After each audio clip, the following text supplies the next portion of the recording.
Viewers, मैं हूं अमीश देवगन और आप देख रहे हैं देश का सबसे लोकप्रिय प्राइम टाइम कार्यक्रम आर पार। आज आर पार की शुरुआत में मैं दो तस्वीरों से कर रहा हूं। एक तरफ है गृह मंत्री अमित शाह का इंटरव्यू, जिसमें उन्होंने टाल ठोक कर कहा है कि 2024 के सियासी मुकाबले में कोई टक्कर में नहीं है। यानी अमित शाह ने 2024 में बीजेपी की हैट्रिक की हुंकार भर दी है। लेकिन दूसरी तरफ एक और बड़ी खबर है, नियमों की अनदेखी और लेन देन में बड़ी गड़बड़ी के गंभीर आरोप में दिल्ली से मुंबई तक ब्रिटिश ब्रॉडकास्टिंग कॉर्पोरेशन यानी बीबीसी के दफ्तर पर इनकम टैक्स डिपार्टमेंट ने सर्वे किया है। लेकिन इस सर्वे को लेकर विपक्ष तिलमिलाया हुआ है, स्वाभाविक है, गुस्से में है।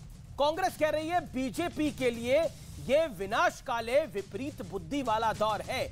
यहां तक कहा गया कि सरकार तानाशाही रवैया दिखा रही है। हालांकि बीबीसी पर महज सर्वे किया गया है, यह कोई सर्च या रेड नहीं है।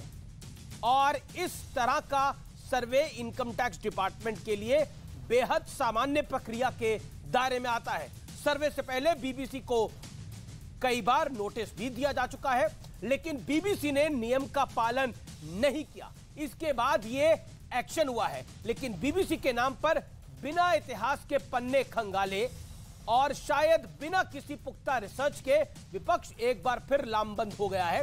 वैसे जैसे हिंडनबर्ग के मामले में हुआ था। इसलिए आज बीबीसी के इतिहास को स्कैन करने का भी दिन है और इन्हीं मुद्दों पर होगी देश की सबसे बड़ी बहस। क्या 2024 में कोई नहीं है टक्कर में, इसलिए खामखा के मुद्दों को मुद्दा बनाया जा रहा है।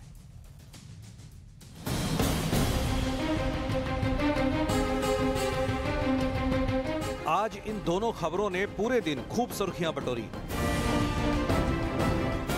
सुबह देश के गृह मंत्री अमित शाह ने एक इंटरव्यू दिया, जिसमें उन्होंने हर मुद्दे पर अपनी बात रखी। दूसरी ओर बीबीसी की दफ्तरों पर आयकर विभाग जा पहुंचा, जिस पर विपक्ष आग बबूला है। अब एक एक कर दोनों खबरों को समझ लीजिए। गृह मंत्री अमित शाह ने दो टूक कहा है कि 2024 में मोदी के सामने कोई चुनौती नहीं है। मैं मानता हूं कि 2024 में कहीं कोई स्पर्धा नहीं है। देश एक तरफा मोदी जी के साथ आगे बढ़ रहा है। 3 राज्यों में, नागालैंड, मेघालय और त्रिपुरा, तीनों पुराने कांग्रेस के राज्य हैं जी। कितनी मजबूती मिलती है देखते हैं परिणाम में। अडानी जी के बारे में कहा जाता है कि उनको सभी कॉन्ट्रैक्ट्स मिल रहे हैं और बीजेपी जो है उनका जो डिफेंस है वो इतना नहीं है, इतना स्ट्रांग नहीं है। अभी सुप्रीम कोर्ट ने केस का संज्ञान लिया है। देश की कैबिनेट के सदस्य नाते जब सुप्रीम कोर्ट ने किसी मैटर को सीज किया हो, उस वक्त मेरे लिए बोलना ठीक नहीं होगा।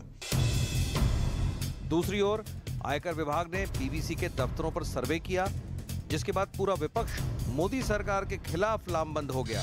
यहाँ हम जेपीसी की मांग कर रहे हैं अडानी के मामले में, और वहाँ सरकार बीबीसी के पीछे पड़ी हुई है।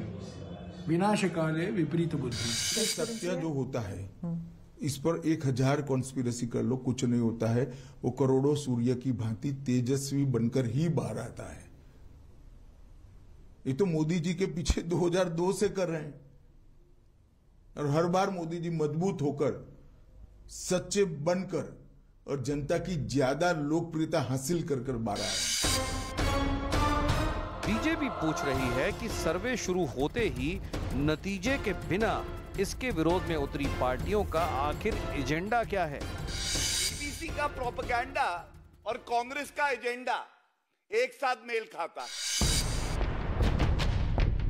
इससे पहले पीएम मोदी ने संसद में कहा था कि विपक्ष को ईडी का धन्यवाद देना चाहिए, क्योंकि ईडी जैसी एजेंसियों की वजह से पूरा विपक्ष एकजुट हो जाता है। लेकिन इन लोगों ने ईडी का धन्यवाद करना चाहिए कि ईडी के कारण ये लोग एक मंच पे आए हैं।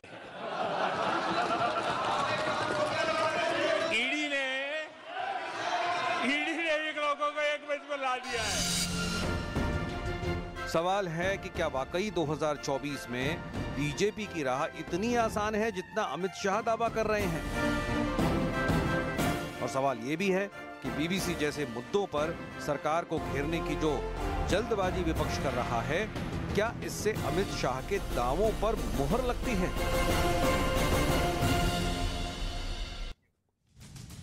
और अब वक्त है आर पार के सुप्रसिद्ध विश्लेषण का।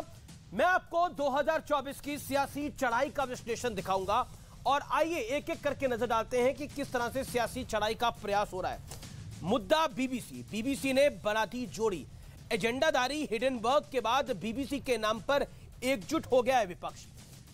इसके बाद एक फैक्ट और रखना चाहता हूं मैं, बीबीसी पर इंदिरा गांधी का एक्शन। 1970 में इंदिरा गांधी ने बीबीसी को 2 साल के लिए बैन किया था और एंटी इंडिया गतिविधियों के चलते बैन किया था।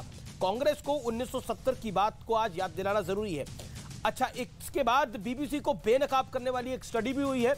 भारत की नेगेटिव इमेज दिखाने पर लगातार इंदिरा गांधी ने बैन किया था, लेकिन इस पर जो स्टडी हुई है वो मैं आपको बता देता हूं। बीबीसी को जो स्टडी बेनकाब करती है वो ये है, 1947 से 2008 तक, ये कांग्रेस का लगभग काल है, के बीच यूनिवर्सिटी ऑफ लंदन के विशेषज्ञ की स्टडी ये कहती है कि भारत के प्रति बीबीसी एक एजेंडा चलाता है। उसका रवैया जो है वो पूर्व ग्रह और साम्राज्यवादी सोच वाला बताया है। यानी पूर्व ग्रह क्योंकि हमने राज किया, ये हमारे गुलाम है, उस मानसिकता वाली, और साम्राज्यवादी सोच का मतलब भी यही होता है। तो कुल मिलाकर बीबीसी को लगता है कि हमने इस मुल्क पे राज किया है, हमारी बपौती है भारत, इसलिए हम कुछ भी कहेंगे इनको मानना पड़ेगा। लेकिन शायद 2014 के बाद वो दौर खत्म हो गया जिसमें बीबीसी जो कहता था वो होता था, इसलिए बीबीसी तिलमिलाया हुआ है, परेशान है, हताश है और निराशा के अंदर जिन मुद्दों को उसको ब्रिटेन में उठाना चाहिए क्योंकि उनकी अर्थव्यवस्था चरमराई हुई है, वहां पे कोविड का बहुत मिसमैनेजमेंट हुआ, उन सब मुद्दों पर ध्यान देना चाहिए। मैं बढ़ता हूं आगे। 2024 के लिए अमित शाह की हुंकार।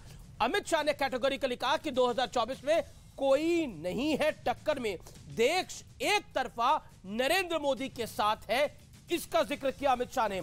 और उन्होंने लगातार ये इस बात में उन्होंने कहा 2002 से ही मोदी के खिलाफ ये लोग पीछे पड़े हैं और 1000 झूठों में से भी सच की रोशनी सूर्य की तरह होती है जो स्पष्ट निकल के सामने आती है।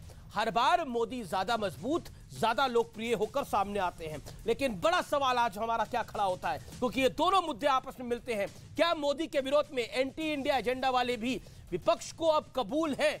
सीधा सवाल यह है। मेरे साथ कौन कौन जुड़ रहा है? गौरव भाटिया आज हमारे साथ इस मंच पे हैं, जो कि बीजेपी के राष्ट्रीय प्रवक्ता हैं और साथ इन्होंने आज प्रेस कॉन्फ्रेंस भी की। अभय दुबे कांग्रेस पार्टी के नेता प्रवक्ता हैं, उनका अभिनंदन है। मेरे साथ राजीव रंजन जी जुड़ रहे हैं, जेडीयू के वरिष्ठ नेता हैं, प्रवक्ता हैं, उनका अभिनंदन है। मेरे साथ शुभ्रास्त्रा है, जानी मानी लेखिका। मेरे साथ अनुराग भदौरिया है, सपा के प्रवक्ता, समाजवादी पार्टी के प्रवक्ता। मैं इस चर्चा की शुरुआत